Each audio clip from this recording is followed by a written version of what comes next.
and I am scrapbooking these 5 photos of the Trans-Siberian Orchestra concert that we went to.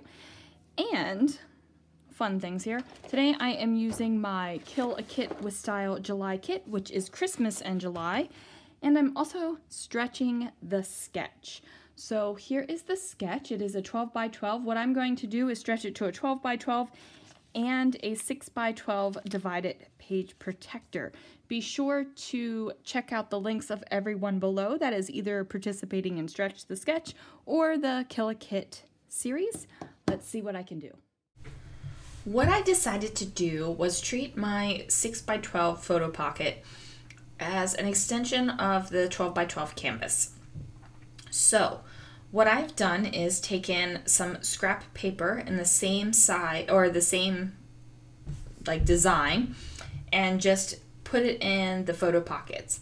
And now to create the banner across the page, what I did was I decided to cut the paper in a 4-inch strip. And that way 6 inches of it is in that photo pocket, and then 6 inches of it is going to be on the 12 by 12 side. And of course, I'm going to have to cheat and kind of cut that paper and extend it because I only have a 12 by 12 sheet of paper. If this was like an 18 by 12 sheet of paper, would have been perfect.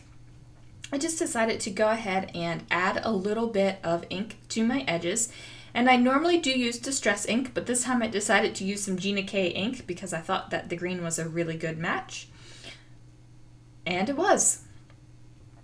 So I'm just going to go ahead and basically I'm building that little cluster right here that it's like in the sketch. But I'm going to make sure that I'm basically keeping in my lines, you know, I'm keeping this straight line across with the music papers. And I decided, you know what, this stuff needed a little bit of green too. It needed a little bit of pizzazz. Pizzazz is always good on Christmas pages. Now, while I am just cutting out a fishtail banner in this piece of paper, please go ahead and click on all the links down below for everyone who is participating in the Stretch the Sketch YouTube hop. It will be a lot of fun. You'll be able to check out all the different ways that we interpreted. I'm sure there will be some traveler's notebooks. There probably might even be an 8.5 by 11. It's going to be all kinds of things. Somebody might have went to a double page 12 by 12 layout. It's just however they want it to stretch it, turn it, smush it, however it happens. Now, when I was doing this, I realized that I wanted my banner to go across the top of this snowflake paper, so I went ahead and moved that out. But now my challenge is to find some papers that are going to be able to cover up these banner edges so that you still think that the edges that it's going all the way across the page. Because if it was just behind those snowflakes, super easy. But as you can see, I thought I might use this red paper here, but there's a gap. So I got to figure it out. And I don't know why I keep pushing this up and down, because I know there's a gap and it's always going to be there. And then I pulled out that dotted polka dot paper, but then I realized that that was a 6 by 6 paper as well, and it didn't really give me what I needed. And I thought I might pull out this Christmas Magic paper because it has that same kind of bluey color that is in my background, but I really wasn't pleased with that either. So what I eventually end up doing is grabbing some black cardstock, because look at that. It totally covers everything I needed it to. So that's always exciting when you find a piece of paper that will work perfectly. So I went ahead and put that on there, and then I decided I still wanted that red pattern paper there, so I'm going to make it happen. Now, instead of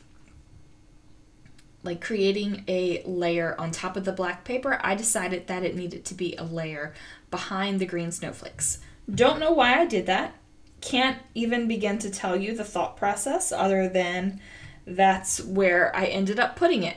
Because as you can tell, my first thought was to put it on top of the black paper to really bring some color to the forefront of the page, but instead I decided to do it in the background. Now I did grab this black doily, And I'm going to go ahead and place that here. And I'm just trying to figure out exactly where I want the doily to be and where it's going to lay. So what I did was kind of bent the doily over the paper so it gave me basically a line of where to put it. And we make that happen. So it's just that little bit of red popping out from behind it and then the doily. And of course, I'm going to cover that little bit where it's kind of hanging off there. You kind of see the edge of the doily. So I decided I needed to bring some decoration over to the 6x12 page protector that I have going on over here. And right now, like I know that I'm going to be adding more to that, but I still stuck it in the pocket. Who knows why? So I'm picking out my photos, and I'm just trying to figure out which photos should go where and which photos are going to be best for me to trim around, because there are going to be 2 photos that go over here on those striped 4x6 pockets, and I still want that striped paper to be seen because the whole point of this is to make it look like it's one big page. So if I covered up that striped paper, it kind of loses the whole point of it. So I go ahead and get these photos on there, and I'm happy with that. And now I'm just going to choose the photos that I have left and just trim off a 1/2 inch on 2 sides. That way it'll give me the border of the diagonally striped paper behind it. And as you can see, now I feel like I have achieved my plan of making this look like an 18x12 canvas instead of just a pocket page that is just stuck off to the side for extra photos. At least it makes sense in my mind, and it looks that way to me, so hopefully it looks that way to you too. So hooray, that is done. And I do realize, guys, that I have an extremely high number of TSO photos, but you know, it's the first time we went for the West Coast tour, so I always feel like when it's the first time, I have a lot of photos. So there we go. So I'm just trying to figure out what I want to use over here to cover up that weird little doily gap and just add a little bit of extra something over here, because that's kind of what's there on the sketch. I don't remember exactly what's there. I think it might be another little circle, but I didn't want to go with another circle. So I went with these tags. One is a gold, has some gold foiling on it, and one says it's the most wonderful time of the year, and it has some green. So I just went ahead on the green one and added a little bit of ink, because I have added ink to just about everything else. Gonna go ahead and give my tag holes some filler. Gonna put some twine in there, and I decided to go with black and white twine because I felt like there was enough pops of black on this page that it worked. So there we go. We're going to overlap the tags a little bit and trim down. Yeah, that one I trimmed down a little bit more than I would have liked. The one that says it's the most wonderful time of the year, but you know, you do what you do. Now, down here, the title is down here in this lower right-hand corner. And I decided, I tried real hard, you know, I even put something there as a placeholder, but basically I decided that it wasn't where I wanted the title to be. So I'm going to go ahead, and like I'm still trying to like make it work over here, but it's not going to happen. And I'm thinking, okay, what can I do? What can I do? So I'm thinking I have this gold tag, and that's really the only place I have gold. So I'm going to add some decoration over to this 4x6 pocket, and I decided to use this ornament, and it does have an ornament hook hole. So I'm going to go ahead and use some more of that black and white twine, and I'm going to go ahead and tie a little bow there. And now I have gold on both sides of the layout, and I also have the black and white twine on both sides of the layout. Now, as you can tell, that short black and white twine on that tag didn't bother me too much because I didn't change it out or fix it or anything. I just went with it. And now that I've got the gold, I think, you know what, I need to bring a little bit more because it's sparkly and it's gold and it's Christmas, and you can always use gold at Christmas. Now I'm trying to figure out something else to use this. I'm thinking, oh, maybe I could use joy down here. Maybe that could be my title, or maybe I should put it over here. But it's not really what I want it to be. I don't want that as my title. It's just not working for me. So then I decide I need a little bit of red over here. You know, there's red everywhere, and red's a Christmas color, and red is a good pop color. So there we go. We're going to do some red. So I cut out a label. Well, first I tried it with just a white piece of paper to make sure that it was the right size, and sure enough, it worked for me. I went ahead and, you know, edged it there too. I don't know if it actually did anything. Maybe it just took off the white edge. Probably it just took off the white edge, but you know, there you go. So my label is on there and it has a nice pop of red, so I like it. And then I'm thinking, you know what, I should probably bring some green over too. So I find a little green word sticker that says magical season, and I'm like, okay, yeah, that'll do it. Now I just need to get this title on here. So I'm thinking I can use these Merry and Bright puffy stickers from Fancy Pants.